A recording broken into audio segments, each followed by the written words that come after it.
What's up, people? I'm Jay Avarice. And I'm Brett. And welcome to The Grid. You know, Brett, we've been time traveling back to the year 2015 lately. It was so long ago. It is. I can't even remember what the hell happened. What happened? Who are you? Jay Avarice. We're still friends? What year is it? What are we doing with our lives? I should be dead at least 25,000 times over by now. At least 24,000 times by your own hand. But hey, I'm alive. And we should continue actually with talking about our 2015... We'll see, we did what? Our best of the year, our most disappointments of the year, and now the triple threat will be some surprises that we didn't expect to be good or turn out well, but they did. There were quite a few of those. Wouldn't you agree? I agree with everything you always say. Why are you leaning closer to me right now? But yes, there was a few, and I think some of the surprises outweighed the expectations for some of the bigger games of the year. Yeah. I mean, one big one that comes right to the top of my head would be Rainbow Six Siege. Rainbow Six Siege Rainbow Six was one of those... fucking fun. It is. And, you know, that was one of those games where, from a Tom Clancy perspective, I've been waiting for the new Ghost Recon that I think is coming out. Yep. Or Advanced Warfighter. Isn't another one? It's called like the Strain or that's the Division. That's what I was going to get to next. Yeah. Like the number one game that I've been waiting for out of that series is the Division, and they keep teasing it. Yet they keep pushing it back further and further. Which hopefully it's supposed to be due out in March. That's another video for another day. Okay. But and you know they came out with the trailers for both of those games at E3, and then they kind of just like snuck in this one for Rainbow Six Siege. Yeah. So they didn't talk about it too much. I think, yeah, you know, it looks interesting. And then, you know, as it was released, they came out with a bunch of commercials with, what's his name? Idris Elba? Is that his name? Yeah. Yeah, okay. The guy that should be the next Green Lantern? Yes. He'd be great, Jon Stewart. And, you know, it piqued my interest a little bit, but, you know, never really had any true interest in it. And then the beta came out. And a bunch of people that I knew, yourself included, and a bunch of people that I played Destiny with, whatever, they all keep talking about this beta for Rainbow Six Siege, and I'm like, whatever, I don't care. I wound up downloading the beta on the last day it was available. And that's right, we didn't play the beta together, really. No, we didn't. And I didn't play it with anyone, really. I just played it on my own. And I was like, it was okay. Didn't really expect much. It was going to be one of those games where it depends on who was buying it. And it turns out that pretty much everybody we knew bought it. Yeah, I'm surprised. So I was one of the last ones. I was one of the last ones to the party, actually. Yeah, so I just said fuck it, and I bought it. And honestly, since it came out in late December and up until today, I mean, it's our go-to game right now. I play it nonstop. Like, it's so much fun. It's so competitive. It's so out of the box of the ordinary Twitch shooters like Call of Duty and Battlefield. It actually like involves strategy and planning, which is something we haven't seen from first-person shooter games in a while, and it's been a shitload of fun. I think it got really overshadowed by Star Wars Battlefront, which was... It did, but they came out around the same time. Yeah, which was, again, a relative disappointment across the board for many people, but Rainbow Six, it brings back to, like, I say it's kind of almost a throwback to the Counter-Strike days, where we really, you know, cut our teeth at in first-person shooters. Like, it's tactical, you have to work together as a team or you're fucking dead. Yeah. You have to be smart, and you have to know what you're doing with your individual characters that you're choosing. Yeah, and that's kind of the one big knock on the game, whereas if you're buying this game by yourself and you don't have anybody to play with, it kind of loses its appeal. Like, honestly, like, the black hole of randoms is kind of... That's the thing. Like, I couldn't imagine playing the game as much as I do if it wasn't for having the people that we play with. We picked up a few people actually just by playing the game. Just by playing the game. So that's pretty cool, but that's a very rare occurrence when, number one, people actually would put up with the fucked up things that we say. Unless you're just one of those people that, like, you know, like we do it every once in a while, we just throw in the game, play with the randoms, stay in game chat, and eventually, hopefully, find somebody that you connect with and on an emotional level. On an emotional level, yeah, exactly. And you can play with. But outside of that, if you're not one of those people and you're just looking to play the game on your own, I could see it not really being that good. Give it a shot. It's a good game. I mean, I love it. I love anything tactical. It makes you think and work as a team. But if you're, like Brett said, if you're a Call of Duty person, and they're referred to as Twitch shooters, you're not going to enjoy it too much because you can't fucking play the game like that. No, you can't just, like, a round starts, and just run into the open field and you're dead. People, you're gonna die. Yeah, you're dead. You're not gonna enjoy it. You're gonna have a bad time. You're gonna pizza when you're supposed to French fry. And we all know what happens then. You have a bad time. Another one too we talked about too as well, which is my favorite game of the year, was Rocket League. Rocket League was a huge surprise. Surprise. Cars playing soccer. I mean, you look at phenomenal. You look at the game like I saw a trailer for it right before they announced it was going to be the free game of the month.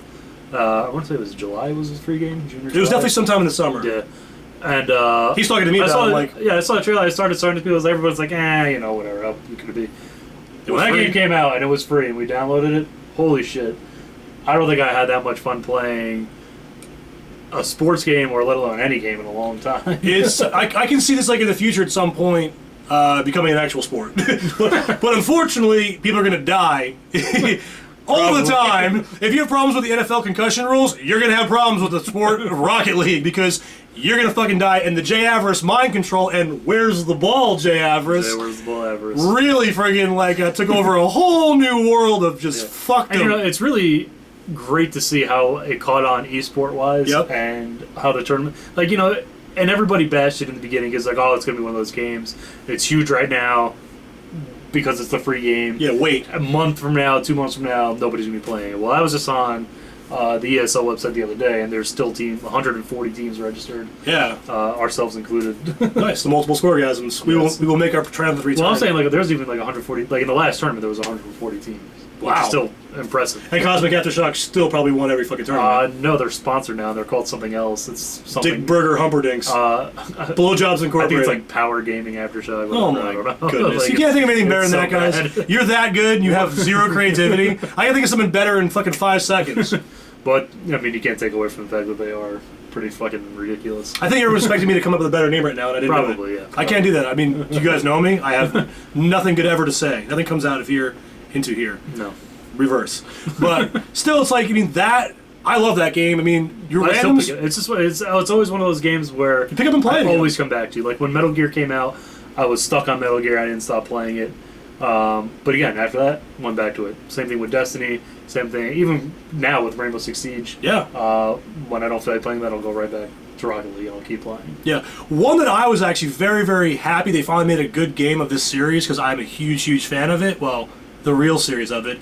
Transformers Devastation. That game was surprisingly awesome. Awesome and fucking hard. The first boss you fight with Optimus Prime, my boy, is fucking Devastator. Now, the real Devastator. The real, not this Michael Bay bullshit. Fucking get that out of your head right now. Devastator. Fucking that's prepare for extermination. Devastator. That's the one thing that I really love about it that it appeals to. It looks like the cartoon. It looks like the cartoon, and it has a very old school storyline. Yeah. With actual, fucking Bumblebee is an actual Volkswagen Beetle and not a fucking Camaro. I think it's funny that some of the guys that you fight look like Goldbug after Optimus Prime was resurrected in the cartoon. Now you're fighting Goldbug. Good old Goldbug. Good old Goldbug. Optimus Prime has changed people's names randomly. He comes back from the dead. He's like, you know what? You're not Bumblebee anymore. You're Goldbug. The most satanic fucking thing ever. It's like, well, thanks, Optimus. It's like, can I just be Bumblebee? No, you're Goldbug. Okay, no problem. But it's just a fun game. You change out your Transformers. I think you actually be the Decepticons too as well at some point, right? You know what? I honestly didn't get that far in the game. But yeah. I mean, once you unlock all the Autobots, anyway, you can just pick whatever one you want for whatever situation. Sideswipe, Bumblebee, Optimus, and I think Ratchet was in there too as well, or is it Perceptor? I haven't got him. I don't think he's playable. But he's in it. Yeah, there's a lot of it's really good. I mean, I'm an old school 80s kid, so I grew up with Transformers. I love it. Brett also came and loves Transformers. The real Transformers. It's a great fucking game. Pick it up if you're a fan. It's really fun. And it's very, very well done. I mean, it's just like pretty much your average beat 'em up, but it is. It's fucking Transformers. Yeah. I mean, you're Optimus Prime. What else do you want to freaking do with your life? Exactly. So, you mentioned one that I haven't played yet because I don't have an Xbox One. Yeah, and it's been. It was up for a couple of the Indie Awards for video games, and it very well deserved it. Ori and the Blind Forest, which is a game it's on Xbox Live right now. I've seen what it looks like. It looks phenomenal. Yeah, it was recently on sale for $10. If it still is, definitely pick it up. It's a very different game. It's like a side-scrolling platformer, but it's so fun. It's really fun. The soundtrack is fucking amazing, which is why I think you'd really love it. Mm-hmm. Like I said, I mean, not really too much more I get out about it. It's just a really fun game. It was just, again, it was one of those things where I saw it, I heard about it, and I saw it was on there for $10, so I just said fuck it, and I downloaded it, and it was a shitload of fun, and I definitely recommend it to anyone. Cool. I haven't played it yet. I gotta get it once it hopefully comes over to PS4 because I am not like Brett who goes out and buys every single thing because I'm broke and I have to spend a lot of money on crack. But hey, that's why I keep my girlish figure, Brett. The one game that I think I had You just gonna friggin' completely dismiss my crack addiction? I mean, how many videos are we gonna make about you having a crack addiction? That's probably oh well. But the other game that I think was very surprising because I don't typically play the genre, it would be Xenoblade Chronicles X or Cross, whatever people call it. I've only played 2 Xeno games. The original Xenogears is one of my favorite games of all time. It's absolutely fucking insane. Very complex. For PlayStation, came out I think right after Final Fantasy VII. If my time traveling circuits are working right now, my flux capacitor is fluxing. That sounds about right. Yeah, very good game, very strange. Go play it. They had a bunch of different other ones. I played Xenosaga. I think that was on PS2. But this one now, the best part is like if you're one of those people like myself who have the Wii U and it's literally just been sitting collecting dust, and if you have no reason to turn it on, probably in the last year. Well, it took until late December. While we finally got a great game that'll make you want to turn it on. And again, this is one of those games, kind of like The Witcher, where you're going to easily spend, if you get into it, 200 hours, maybe more. This is ridiculous. We need to freaking just quit our jobs and. I mean, just to even get past the first half of the game where you get your scale armor. I mean, it's 50 hours into the game. Fucking A. It's 40, 50 hours. Just keep going. People complain a lot about actually certain games being, I don't know, over in 8-10 hours. Go play this because you're gonna fucking actually be there for a long time and you're gonna get probably rewarded. You'll definitely make up. The story is weird. It's the Japanese one. Yeah, I mean it's a JRPG. I don't know what you really expect, but yeah, like I said, you'll make up for lost time with your Wii U for sure. Yeah. Well, I'm sure you guys have some games that you found out too that kind of came out of the ass of the video game industry that you enjoyed more than some of the bigger ones. And obviously Brett and I are in that realm too as well.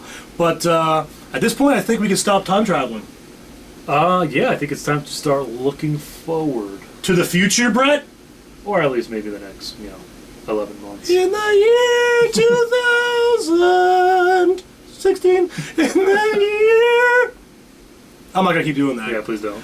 Well, anybody, I'm Jay Avarice. And I'm Brett. And we'll see you actually in the present or in the distant future or the near future. Fuck it, we'll be there with bells on because this is the grid and 2016 is here. It is.